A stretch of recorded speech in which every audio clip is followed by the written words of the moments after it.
राजकुमारी की चीखें सुनकर राजा और रानी नींद से चौंक कर उठ खड़े हुए। वे तुरंत उसकी शैया के पास पहुंचे और उसे जगाने लगे। बेटी उठो, क्या हुआ? रानी ने कंपकंपाती आवाज में कहा, परंतु राजकुमारी गहरी नींद में ही रोती रही। उसकी आंखें बंद थीं, होंठ कांप रहे थे और आंसुओं की धार उसकी पलकों से बहकर बिस्तर को भिगो रही थी। अजीब बात यह थी कि उसके आंसू साधारण जल जैसे नहीं थे, वे सोने जैसे चमकदार थे। प्रत्येक बूंद में एक अद्भुत आभा थी, मानो उनमें कोई रहस्यमयी शक्ति छिपी हो। राजा और रानी ने देखा कि उनकी प्रिय पुत्री असहनीय पीड़ा में तड़प रही है। उन्होंने कई बार उसे झकझोरा, पुकारा, यहाँ तक कि उसकी हथेलियां थामकर बार बार जगाने का प्रयास किया, पर राजकुमारी आंख खोलने का नाम ही नहीं ले रही थी। वह गहरी नींद में डूबी हुई थी, मानो किसी अनजाने लोक में कैद हो गई हो। हताश होकर राजा और रानी ने तुरंत राजा चंद्रकांत को संदेश भिजवाया कि वैद्य को महल में भेजे। संदेश में साफ लिखा था, हमारी पुत्री नींद में किसी अज्ञात पीड़ा से ग्रस्त है, वह होश में नहीं आ रही, कृपया तुरंत सहायता पहुंचाए। कुछ ही समय बाद राजा चंद्रकांत स्वयं महल में पहुंचे, साथ में एक अनुभवी वैद्य भी था। राजकुमारी को देखते ही वे अवाक रह गए। उसके चेहरे पर आंसुओं की सुनहरी चमक थी और उसकी देह ऐसी प्रतीत हो रही थी मानो किसी अदृश्य शक्ति ने उसे जकड़ रखा हो। राजा देववर्मा ने भारी मन से सारा हाल सुनाया।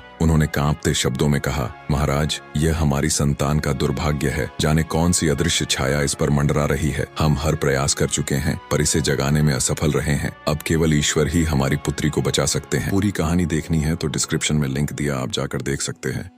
और आगे की कहानी देखने के लिए सब्सक्राइब करें। बने रहे। राधे राधे।